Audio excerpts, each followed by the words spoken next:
اس سے آگے پھر ایک بات اور سماعت کرنے کہ اس دفعہ کا فطرہ کتنا ہے۔ 1444 ہجری 2023 میں جو رمضان مبارک آیا ہے، اس کا فطرہ ہے جو دعوت اسلامی کے فتوے کے تحت ہے، وہ ہے 320 روپے۔ کتنا ایک بندے کا فطرانہ ہے؟ 320 روپے۔ اس سے اگلا پھر ایک اور مسئلہ سماعت کرنے کہ فدیہ، اکثر طور پر بار بار یہ مجھ سے پوچھا جا رہا ہے کہ فدیہ، تو یہ فدیہ کا مسئلہ سماعت کرنے ایسا نہیں ہے کہ کوئی بندہ ہلکا سا بیمار ہے، ہلکی سی سر میں درد ہے، وہ فدیہ دے دے، یا کوئی ہلکی سی بیماری آ گئی ہے تو اس سے جو ہے وہ پیٹ خراب ہو گیا تو اس کا فدیہ دے دے، تو روزے کا اس طرح فدیہ ادا نہیں ہوتا۔ فدیہ کس کے لیے ہے؟ فدیہ جو ہے وہ روزے کا وہ ہے شیخ فانی کے لیے، یعنی ایسے کے لیے، ایسی عورت کے لیے یا ایسے مرد کے لیے جو شیخ فانی ہے، یعنی بہت زیادہ عمر والا ہے، یعنی جس کی 90 سال 100 سال کے قریب عمر ہو گئی ہے،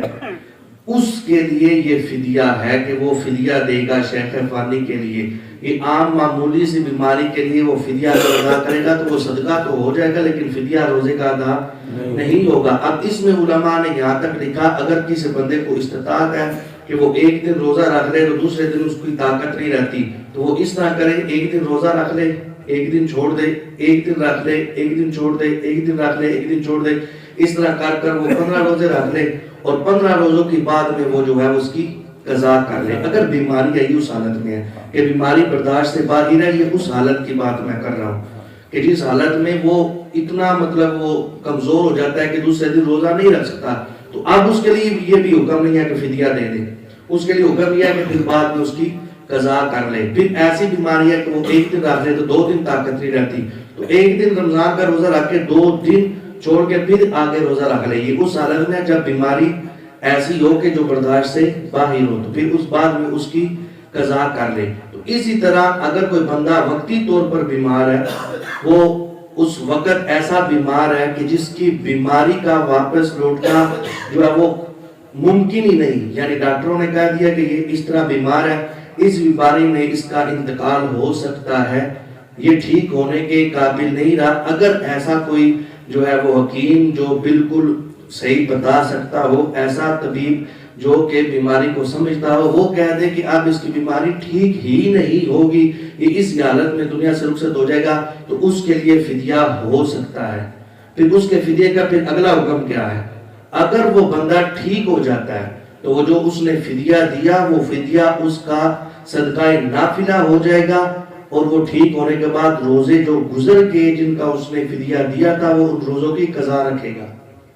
تو یہ فدیے کا اصل حکم ہے۔ یہ عام طور پر کہتے ہیں وہ فدیہ دسو جی قاری صاحب، ساڑھے والد صاحب والدہ بیمار میں ہلکا سا بیمار ہوئے ہیں، یا خود کئی ایسے بھی ہیں 30 35 40 سال کی عمر ہے، یہ فدیہ دے دے یہ تو جان چھوٹ جائے، فدیہ دینا یہ جان کوئی نہیں چھٹنی، تو یہ فدیہ جو ہے اس طرح ہم دے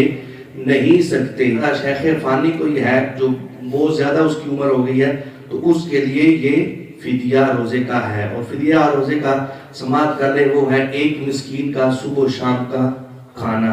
اگر آپ کسی مسکین کو بلا کر صبح اور شام کو کھانا کھلا دیتے ہیں تو وہ فدیہ ادا ہو جائے گا۔ اگر ایسا نہیں تو آپ دیکھ لیں، حساب لگا لیں کہ صبح اور شام اگر بندہ پیٹ بھر کے ایک بندہ روٹی کھائے تو وہ اس دور کے مطابق کتنے روپے کی بنتی ہے، تو آپ صبح اور شام کی روٹی کے حساب سے پیسے لگا لیں کہ بندہ کھانا کھائے اچھا کھانا،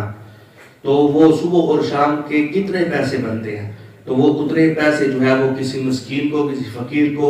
دے دے، تو یہ روزے کا ایک کا فدیہ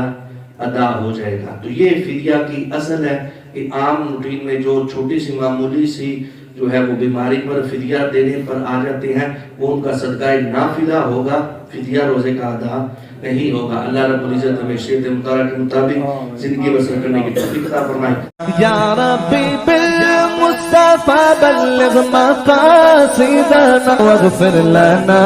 ما مضى يا واسع الكرم۔